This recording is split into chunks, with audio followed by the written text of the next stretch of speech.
Hello friends, welcome to flavours and delicacies. இன்றைக்கி நாம் செய்ய போகிறது ஒரு சைட் டிஷ் தாங்க. சப்பாத்தி, பூரி, இட்லி, தோசைக்கு ஏன் சாப்பாட்டு கூட நல்லா சூட் ஆகிற ஒரு சைட் டிஷ் தான் இது.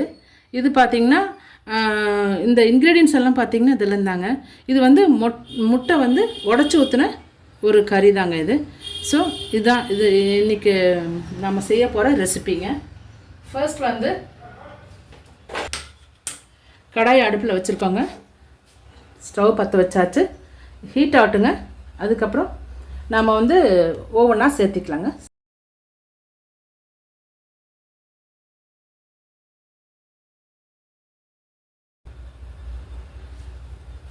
வந்து ஒரு 3 டீஸ்பூன் அளவுக்கு எண்ணெய் ஊற்றிருக்குங்க. எண்ணெய் சூடாகட்டுங்க. எண்ணெய் ஹீட் ஆகிடுச்சுங்க. இப்போ வந்து கடுகு போட்டாச்சுங்க. கொஞ்சம் ஜீரகம், ஒரு 1/4 டீஸ்பூன் ஜீரகம் போட்டிருக்குங்க. ஒரு 8 பல்லு பூண்டு இந்த மாதிரி நசுக்கி வச்சுருக்கேங்க. இது கடுகு வெடிச்ச உடனே அதை போட்டுடலாம்.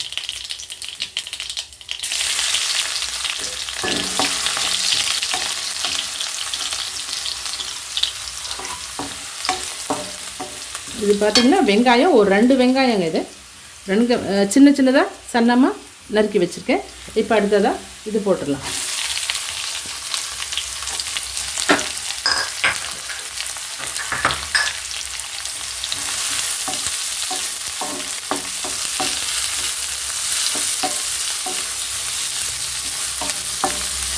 இப்போ இது கொஞ்சம் உப்பு போட்டுக்கலாங்க வதக்கிறதுக்கு.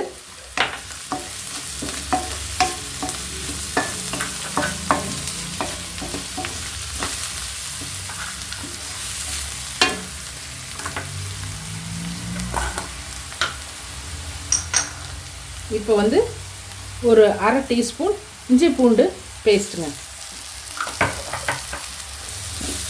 இந்த இஞ்சி பூண்டு பேஸ்ட்னுடைய வீடியோ வந்து நம்ம சேனலில் இருக்குங்க.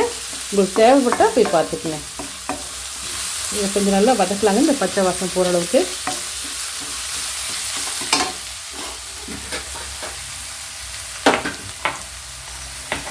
இது பார்த்திங்கன்னா ஒரு 1/2 டீஸ்பூன் தனி மிளகாத்தூள், ஒரு 1/2 டீஸ்பூன் காஷ்மீரி மிளகாத்தூள்,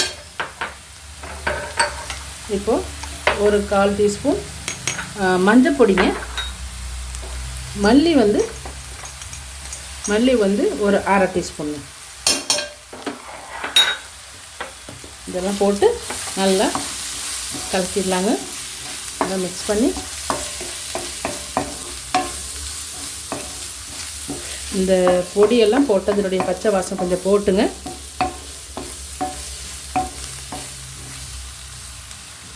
அடுத்தபடியாக இது வந்து ஒரு 3 தக்காளிங்க, பெருசு கிடையாது, ஒரு மீடியம் சைஸில் 3 தக்காளி.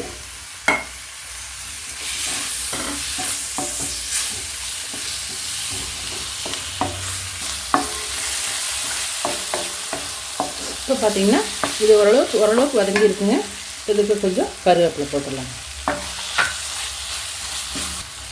இப்போ வந்து இது இதெல்லாம் மூங்குற அளவுக்கு இப்போ தண்ணி ஊற்றி நம்ம மூடி வச்சிடலாங்க. வேகட்டுக்கு நல்லா. ஒரு 5 நிமிஷம் வேகும். மூடி வச்சிடலாங்க. இப்போ வந்து இதுக்கு வெந்தாச்சுங்க. தக்காளியெல்லாம் நல்லா வெந்தாச்சு. ஒரு டீஸ்பூன் இல்லை, 1/2 டீஸ்பூன் தான் இருக்கும், சின்ன ஸ்பூன் தாங்க. ஸோ 1/2 டீஸ்பூன் கரம் மசாலா பொடிங்க, அதுவும் போட்டாச்சு. இனி வந்து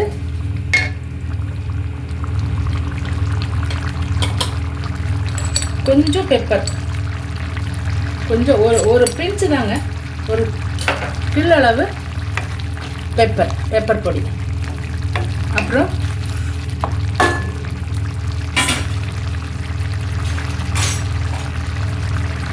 முட்டை வந்து அப்படியே உடச்சி ஊற்றிடலாங்க.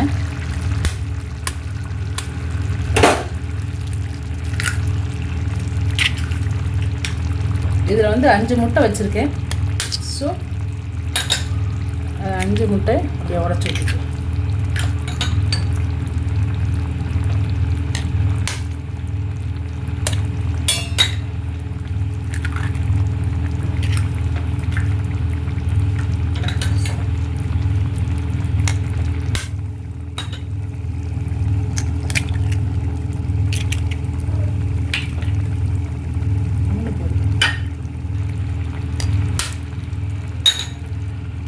முட்டை உடச்சி ஊற்றிட்டேன். இந்த முட்டை நல்லா வேகட்டும். வேகட்டுங்க, இப்படியே வேகட்டும், கலக்கி விட வேண்டாம். வெந்ததுக்கப்புறம் பார்க்கலாங்க.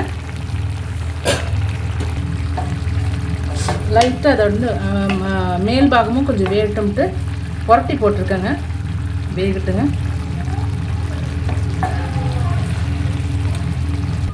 இப்போ வந்து இது ஆயாச்சுங்க. கொஞ்சம் கொத்தமல்லி தழை போட்டுடலாங்க.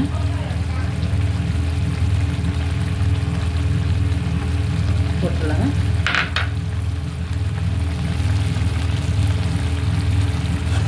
ஆயாச்சுங்க.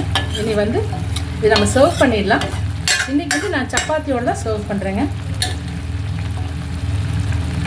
இப்போ வந்து சர்வ் பண்ணிடலாங்க. கிரேவி ஆச்சுங்க, சர்வும் பண்ணியாச்சு. இப்போ நீங்கள் பாருங்கள், உங்களுக்கும் இந்த ரெசிபி பிடிச்சிருந்தா கண்டிப்பாக லைக் பண்ணுங்கள், ஷேர் பண்ணுங்கள், சப்ஸ்கிரைப் பண்ணி சப்போர்ட்டும் பண்ணுங்கள். இது வந்து இப்போ நீங்கள் ட்ரை பண்ணி பாருங்கள், ரொம்ப நல்லா வந்திருக்குங்க. இது இப்போ நான் இப்போ போட்ட மாதிரி இதே மெத்தடில் நீங்களும் செஞ்சு பாருங்கள், நல்லா வரும். இப்போ வந்து இனி நம்ம வந்து அடுத்த ஒரு வீடியோவில் பார்க்கலாங்க. தேங்க்யூ ஃபார் வாட்சிங். பை.